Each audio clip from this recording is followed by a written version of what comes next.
Hey guys, LevelCap here with an episode of Mailbox today, the series where you guys, the viewers, get to ask me every and any question you can think of. Just leave your questions in the comment section down below, and I will check out the top rated questions and answer them in the next episode of Mailbox.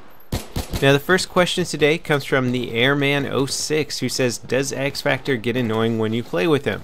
Now I would be lying if I said no, but on the other hand, everybody has pretty much annoyed me at least once, so that's not really saying much. X Factor is a good guy, he has a strong personality, he's definitely got an ego on him.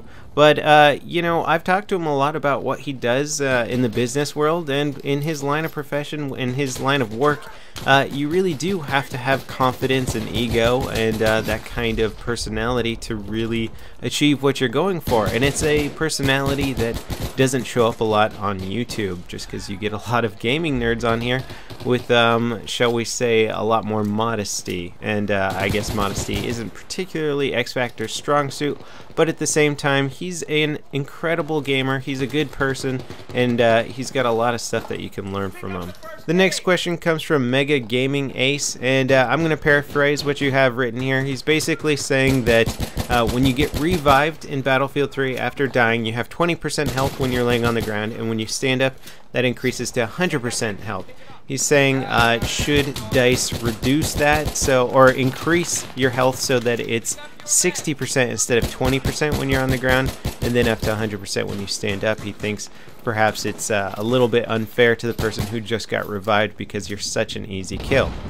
I think potentially that could be implemented, but ultimately I think revives in Battlefield 3 need to be slowed down. Matimi and I were talking about this, and he actually made a good video about it, talking about a concept that I'm totally on board with, and I'm just going to tell you what Matimi's concept is for balancing out the revive system a little bit better. The concept is when somebody dies and you go up to revive them, rather than just being able to run past and zap them real quick and have them pop back up instantly, is you would need to initiate basically an animation, much like the knifing animation. You would have to position yourself over them, and then when you hit the revive button, you would go down, like charge the defibs, maybe rub them together, charge them, hit, say clear or something, and then hit the revive thing. This way you expose yourself much more, you eliminate the silly Rambo reviving aspect of Battlefield 3, and you make the medic class a little bit less OP.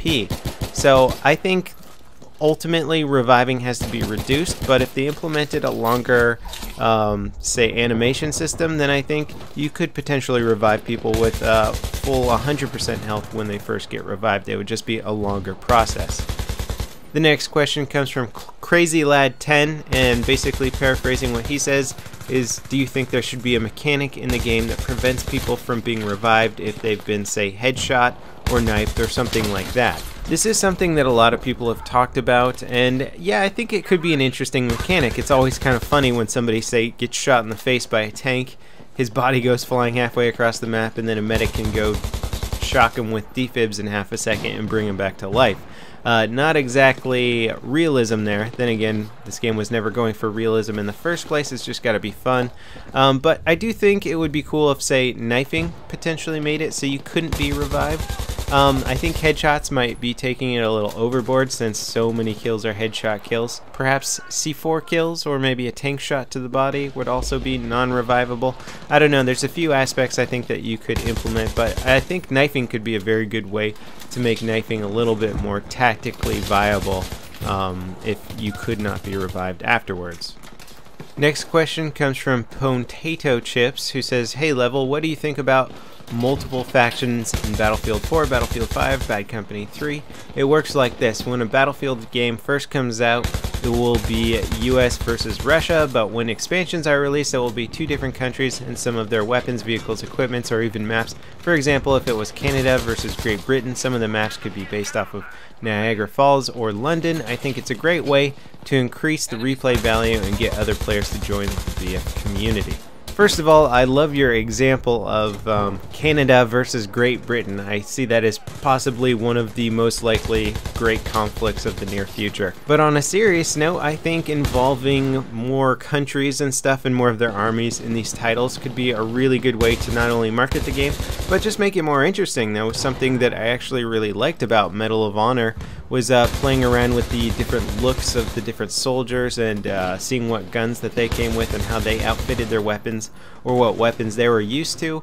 You could play as SAS or any of those cool European factions or all around the world. You know, it was just a really cool way to make the game feel a little bit more universal. So I don't see why they shouldn't implement that to the Battlefield series. Obviously, it increases production time and it's a lot more artwork and all that stuff if you have to make class models for all these different countries. Now all of a sudden that increases production time and all that stuff, but I think it could definitely be worthwhile to increase the community involvement with the game, and I like the idea that you have with having the weapons come out when you release the new countries and stuff like that. Lacey816 asks, what are your 2 favorite flavors of ice cream? I'll give you one, Chunky Monkey. That has changed my life. I get indigestion just thinking about it. Piers Fleming asks, do you think the FAMAS needs a bit of help and should be improved in the next patch? The gun went from being the most used to slowly never seen again, and in my eyes should be given a bit of a boost to make it a good close-range gun with an acceptable reload time. Yes, I do think the FAMAS needs some more love.